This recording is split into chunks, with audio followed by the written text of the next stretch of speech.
Hi, I'm Tim Von Rueden here at cgcookie.com, and welcome to part 3 of creating a sci-fi character series. So in this section, we get to go through my favorite part, which is the coloring, shading, and a little bit of texture work. And originally the video was about 3.5 hours long, and I condensed it down to about a half hour so that you guys don't have to watch a 3-hour video, and you can kind of understand the techniques that I'm going to be reusing over and over to complete the character. And in the end, I'm going to do some texture work, and the textures will be included with the source files. So enough with my rambling, and let's get started. So right away, I'm going to take the first character that I did and separate it from the other two, and I'm going to resize the resolution and make the image bigger pretty much, so I can go in and do some closer details when I get down the line. But I'm going to try to stay zoomed out while I do this, and I'm going to start off by doing a solid color around the entire thing. So first, I masked out the silhouette that I did, and I'm just laying down the base color that I would put on the entire character. And I wanted to do a very visually striking color, so I wanted a red with like a burnt goldish kind of knee pads and the shoulder pads and the head ring thing. So here I'm just adding in some shadows, but I'm not worrying too much about the environment because that will be in the next video and possibly the last one, but I wanted put in something so that it doesn't look like he's just sitting on a white background. So something to kind of ground him a little bit. So now here I'm grabbing a second red, a lighter red, because you notice that the colors that I laid down first were very dark. And that's because I like to work with my colors. I like to work dark to light. So it's much easier, I believe, to lay it on your light source rather than try to make things darker. So here I'm just taking a lighter red and I'm just adding it in areas that I believe need it around the folds. And this is with the circle brush, all with the circle brush, and only with the opacity settings turned on. So in here I'm adding some more shine to the metal. And then here is where I decided I might try and go for a rim light right away and just pop it out from the black that is kind of hovering around the left side of his body. And you can do that with any color, but I decided to go with blue, and you'll see in a sec I erase it because I feel like it was too much too soon, and I didn't really like the contrast that it was giving, and it was distracting for me. So now here I'm taking a lighter red, an even lighter red than the second red that I used, and I'm just going around the character and kind of doing some smaller, finer details. So you can see how my brush size is much smaller here. And I'm just going around and I'm trying to clean it up pretty much. And whenever I'm adding shine on the round thing, it's just to add value to it and kind of push it out and away from the head a little bit. And then here I'm grabbing a black with a really small brush and I'm just adding in some seams that the clothing might have. And then back to the rim. So in areas like the rim, like what I'm doing now, you can see how it's getting way too light and there's no contrast. It doesn't really look like metal anymore. It looks kind of like a flat plastic. And I'm going to fix that in a second, but that was just to kind of get the size and the shape of the ring around the head correct, and then go back in and fix it. So when I'm doing this, I'm kind of just constantly deciding, okay, what works best here? What should I do? How should I change this? And then I'll try new things, and if I don't like it, well, I'll erase it. Or if it's on a new layer, I'll just delete the layer. But it's always worth trying, because if you think it might look well, I mean, why not add it on? And if you don't like it, just take it out.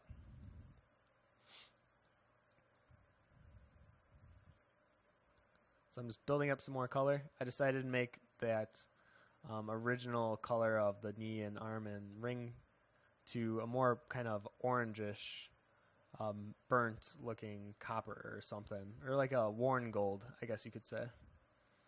And then here I'm taking the eraser and I'm literally going around the entire silhouette and I'm just adding in the finer details, pushing things out and in. Like on that headgear, I'm going around. I'm not doing the smoothest as erasing because I want there to be some folds in the clothing, so you can see how I'm going kind of pushing in with the eraser rather than doing just perfectly straight strokes like I would on the cylinder that's on his back.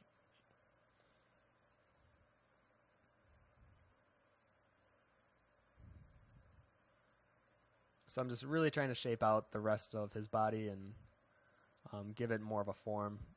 So the boot, I felt like it was pushed out a little bit too much. Just take the eraser and push it out.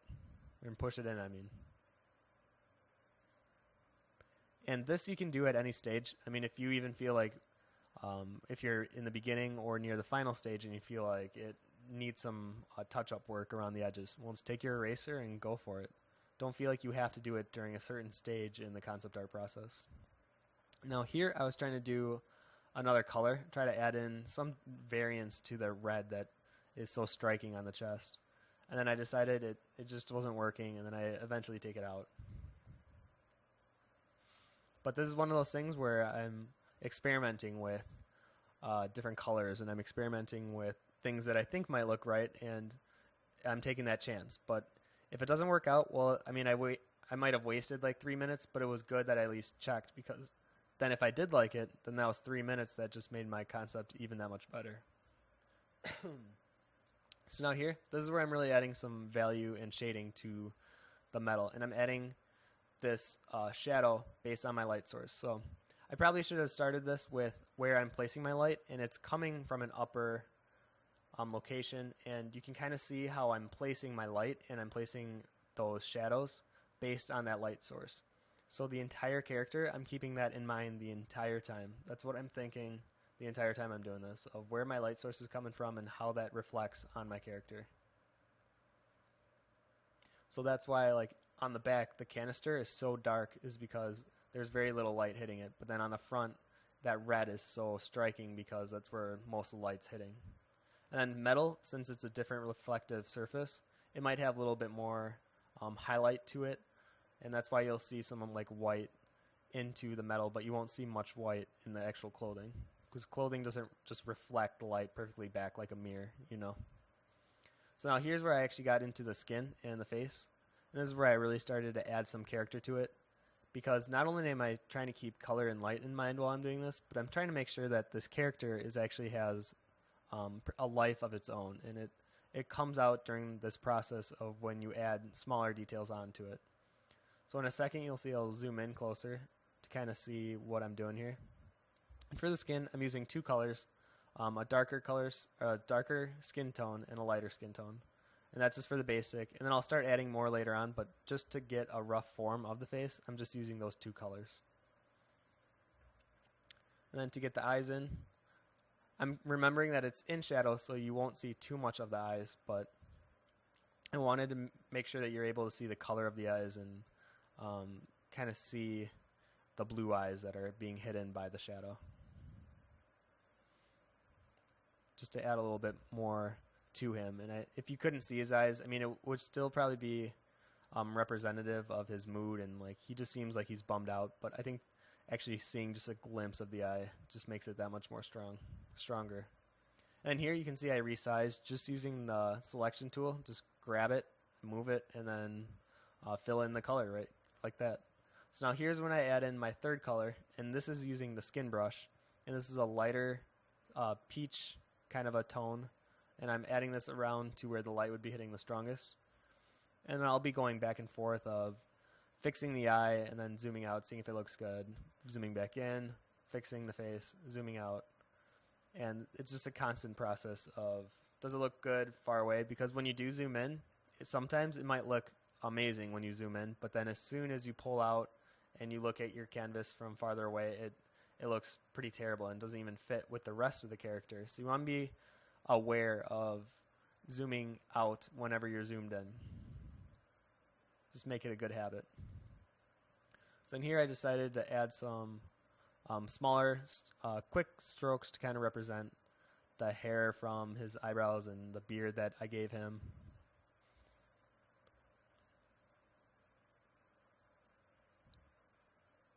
And then adding just some strokes for the hair. Make it a little bit more not so clean cut to the left or to the right. So now here's when I actually got to work on the helmet, or not the helmet, but the actual clothing part of the headgear. And this one is very representative of the movie Moon. It's my favorite sci-fi movie, and I love how old style it went with the clothing in general. So I decided to keep with that theme and put that on this character as well.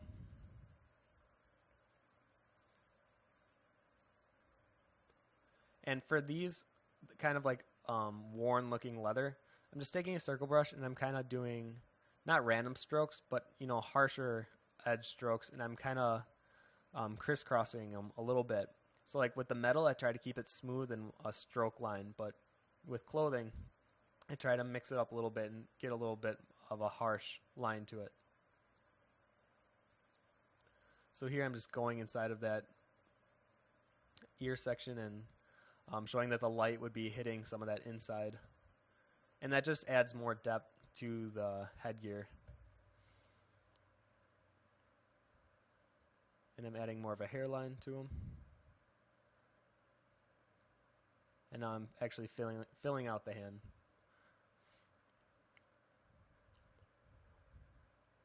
Pinky's up. So here I'm kind of keeping in mind of a hand anatomy, and I might even be looking at my own when I'm doing this, because I remember when doing hands, to do certain poses, you want to make sure it looks natural, because even though when you're drawing it, you might think it looks natural, sometimes if you actually do it yourself and put your hand in the same motion, you might be like, oh no, the pinky or the fingers wouldn't wrap around like that, and you might have to change it based on that. So then here's another great example of guess and test. This is where I thought maybe it would look good if I had something going down the center and something to break up that red. But later on you'll see I take it off because I actually really like how the red turned out in the end. And I'm glad I didn't cover it up. And here I'm kind of sticking with the gas canister here, or whatever the thing is on his back that needed some more specular on it. Yep, so there goes the black. And then there's my eraser tool, fixing it and re-adding the red on top.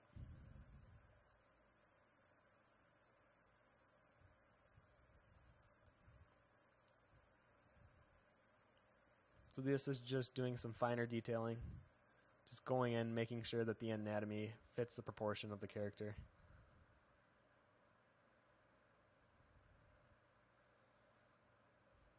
And adding some straps to kind of break or just add more interest to the silhouette in general, I guess. So this is the fine-tuning process of concept art, and I love doing this part when you have like a solid concept to work on. It's not finished, it's still kind of rough, but then you get to clean it up and detail it and make it look awesome. And this is where you can grab a lighter, so like here you can see I'm grabbing a lighter red just to highlight where the seam is going in and out, and this is where you can really add some nice value and form to your concept work. So it just takes time. Just be patient with your piece. Don't try to rush it. The more time that you take with it, the better the outcome will be. Unless if you over render it, but that's more of a problem for me because I get way too... I look at it and I'm too much of a perfectionist when I'm doing it. So here is actually when I decided it needed another light source somewhere in the middle because it was too dark and I wanted to break it up a little bit. So I'm adding kind of this glowing name tag type deal, and I wanted it to be a greener color, greenish blue I guess you could say, because I needed something to break up that red, and I thought this would be a great way to not only add another light source but then break up that red. And then here is another example of guess and test. I thought maybe it would be cool if it had like symbols actually carved in the suit from where he works or whatever.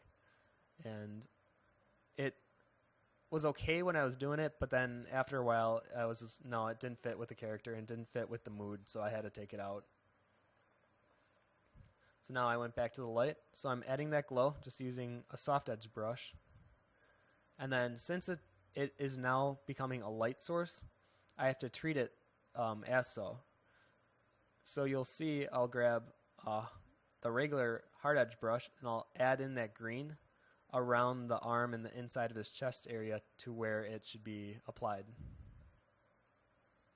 Oh yeah, but first I'm going to actually add what's going to be on the inside of this glowing name tag thing. So I just named him Connor Smith. I know, very original. And I'm just trying to get something that looks like it would be, it almost creates a sense of what time period he's in. So obviously this is a little bit in the future, but it's still relatable in the fact that he's wearing these kind of not so futuristic clothing, but I don't want it to be like this is way back in the 60s and he's about to go to the moon. So I wanted there to be some kind of a technological sign almost that he's not completely from the past. He's somewhat relevant to this day and age, but maybe a little bit in the future. But that's the fun thing with sci-fi is you can kind of do your own space and time with what character or what time period this character is in and where he comes from, what's his backstory. And then here's what I was talking about with adding the light in the different places. So this is where it becomes a lot of fun because when you add another light source, it just adds that much more value and dynamic to your character. You have to be careful of where you add the light because you can definitely add too much and then it just becomes kind of flooded with just color and it becomes muddy looking. So you want to make sure that you're laying it down and then you're zooming out and making sure it looks coherent with the rest of the piece. So then I like the green so much that I decided I wanted the inside of his helmet to have that green glow as well. So then you can see I'm adding in that green glow that would be reflected from the metal rings, and then on him, on his helmet. And I'm keeping in mind where that light source is coming from. So since it's coming from a downward angle onto his head, I got to get the bottom of his beard, the bottom of that headpiece, and then just a little bit like on the top of under his eyebrow, as you can see right there, and then the bottom of the nose. So you can really see how just a simple light source can add a lot of dynamic to your character, and you just don't try not to overdo it, but definitely experiment with it, see what looks good, what is kind of fun to make. So then for here, I'm keeping in mind that, the glove would also be catching some of that light because it's in that direction of the light, so it would be catching some of that green as well. So you just want to be aware of where you're adding the light and make sure you're getting it everywhere that it would be hitting.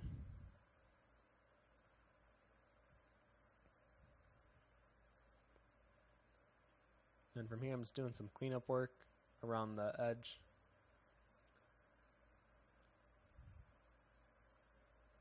Then I believe I go into actually just detailing, and then I'll go into the glove and cigarette and get that third light source, or no, fourth. So the first one would be the environment light source.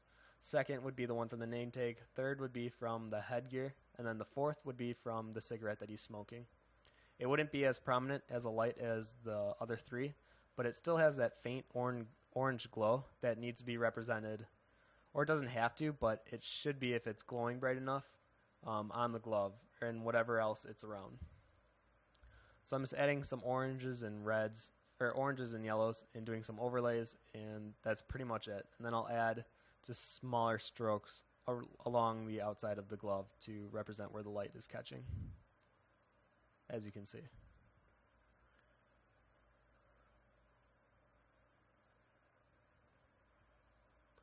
So that's why I had a lot of fun doing this character, because I normally don't do characters that have a lot of light sources built onto them. So this was something kind of new for me, and I experimented a little bit. And this is my first run through with this character, so there was no practice run through that I did. I just went for it, and that's why you see all the mistakes that I made. You see all my mind changing decisions that I decided to do while I was going through it. And that's why I'm adding things and erasing things, because this is my first run through. And also to show you guys that, I've been drawing for 3.5 years, and I draw characters almost every day while I'm at work, but I still make mistakes all the time, and I'm fixing things constantly. So it's not like I get my tablet all set up and I just go, and it is just, fluid from then on. I mean, there's definitely some roadblocks and speed bumps that I hit along the way, and you take them one at a time, and you treat them accordingly. And here I just added just a small smoke trail that's coming from a cigarette, just to add a little bit more believability to the cigarette and that's burning.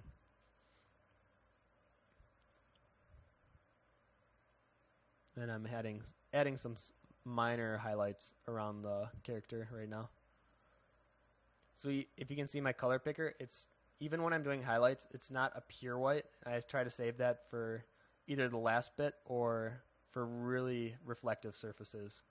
So you'll see later on that the arm and shoulder pads will get some of that white, but I tried to avoid using a pure black or a pure white throughout my character.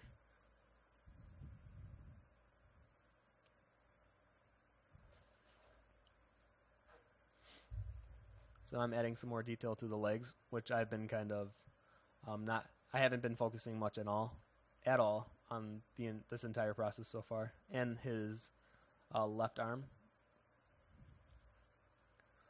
And for folds, I'm kind of just guessing it, but this is a great opportunity to just get some reference, and if you can't find any, just literally put on a coat or jacket that would represent something like this, so maybe a more heavyset winter coat, and either take a picture of yourself or have someone else take a picture of you with the coat on in that same position, and then just study the folds that are in the picture and really look at them and try to understand why it's folding like that and how the light is catching it, and then try to represent that in your character piece. So a lot of the times when I'm doing folds with my characters, I'm just doing it based off memory of the last time I did characters with folds and what I did with that character, and I'm almost mimicking something very similar to what I did with my last piece.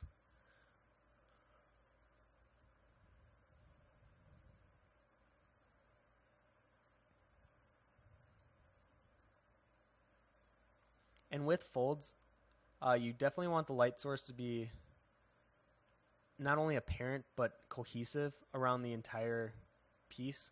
So if I have the light source more around the outer curve of the fold, I want to make sure that all the folds have the same lighting effect on it. Because if you have a few different ones, it'll throw off your eyes and it won't look visually cohesive, and it'll bother the viewer because something looks wrong, and sometimes they won't even be able to tell, because even if you do really awesome looking folds, if the lighting is kind of mixed up and random at times, it won't come across as a good concept piece, or at least good fold work.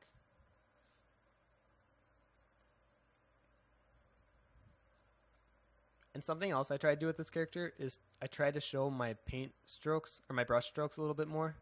That's something that I try to cover up a lot, and I notice that it's very time consuming, and really the end results are pretty close. And a lot of the times people like seeing the brush strokes, and that's something that I've kind of come to learn, and I'm doing it more with my pieces, and it's not only saving me time, but I feel like I become happier actually in the process of creating the concept art, because it's not so time consuming and meticulous, but rather it's kind of more fun, because then your brush strokes are able to be seen by the viewer or whoever's looking at it, and then they almost can tell how you did it, and that's kind of a cool feeling, because that's another way that I studied other people's work, and I tried to almost mimic it in a way that it would be represented in my own work. So if I really like someone else's work, and I'll look at it, I'll study and examine it and try to figure out how they did that, and then I'll do it in my own pieces until I finally get, oh, that's how they did it, and that's a great feeling. So even showing a time lapse like this, I think it's great for someone to watch and be like, oh, that's how they did that certain part. So if like anyone was wondering how I did like the lighting around the head, well, they can just watch the video and kind of figure it out. But if it was just a static image, it's a little harder, but it's still kind of a challenge. So that's how I view concept art. It's every one that I do, I try to keep it in a challenge point. So I'm trying to challenge myself when I do each one. I don't want to become comfortable enough where I'm doing the same thing over and over. I want to make sure that I'm constantly trying to better myself and my skill. And that's something that I definitely would pass on to you guys, that it's helping me so much in becoming a better artist. And every 6 months, I think, I don't think I can get better than this. Like, this is where I'm capping off my skill level, and then I'll surprise myself by trying something very different and new, and I learn from it, and then I just know that I can get better as long as I don't tell myself that I made it, that I'm at a point where I can't get better. Just never tell yourself that, because there's always something you can do to better your art. All right, but enough of my rambling. Let me get back onto the character. So here, I'm going back onto the knee pads. And something where it's on both sides of the character, you want to make sure that it's represented well. So you want to make sure that the sizing, the shape, and the actual form of whatever it is, so in this instance, the knee pads, that they're similar enough that they look like they are the same thing, but on a different leg. And sometimes this can be hard, especially, I mean, this one's not as much on an angle, but if something's more like viewed from the front and then on the other leg it's more of a side shot, you kind of have to guess what it would look like from the side and make sure that it represents on both the front and side view. So this one, they're facing kind of a similar direction, so it was easier to make them look similar to each other. So here I'm just adding in some different colors,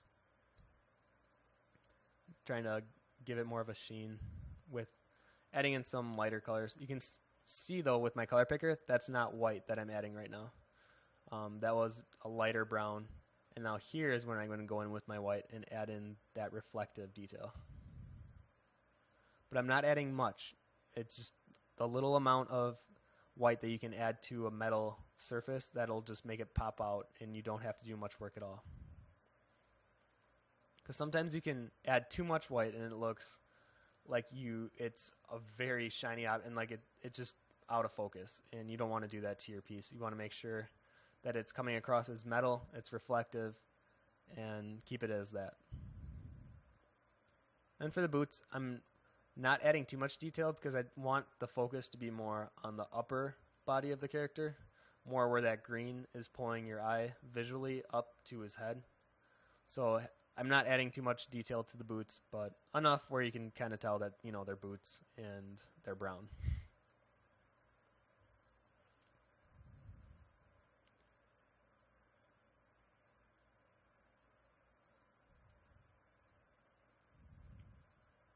And another thing is I am constantly flipping my image horizontally, so you're like right there. That's something I recommend doing, like at least try to do it once every 10 minutes. It's a good habit to get into, and almost just as good as saving every like 10 to 15 minutes. But if you have CS6, they have that nice save feature for you, and then you can even save in the background, so you don't even have to wait for it to save. But this is the CS5 version of Photoshop that I'm using right here. And here I'm doing overlays. So I'm just making the colors almost boost and giving them more of a highlight to it. So you can see, I think I zoom in, but if not, I'm adding a purple for where the shadows are. Just a very slight hint of purple. And I'm adding a red and green to where the suit and the green is coming off as that light. And then I'm actually grabbing that gold and I'm from the knee pads, and I'm laying that around in random areas as well. So here is where I'm actually grabbing my textures. So these are textures that I've taken from many different places. These are actually from my brother's new house.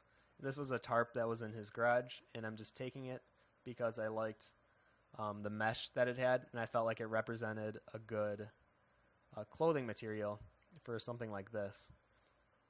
So I'm taking it, and then I'm using the different blend modes, or the different layer modes. So I think this one is multiply, I believe.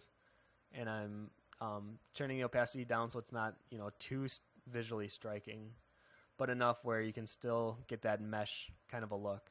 And then here, to kind of dirty it up, I'm giving it this texture, which I believe was a ceramic tile that was in my brother's basement that I took a picture of. And this was outside. I found this cement with some moss on it. And something like this is great for doing worn metal texture looking stuff. So immediately this reminds me of like BioShock. If you can imagine the Big Daddy and all the metal that he has on, that it's just covered with these kind of this kind of texture work. So you can see in a second how it's being laid on him. But then when I zoom out, it's too much. It's distracting on how much texture work there is. So once I laid out my textures in all the places that I wanted in, you can see how I turn the opacity down enough where it doesn't become too distracting.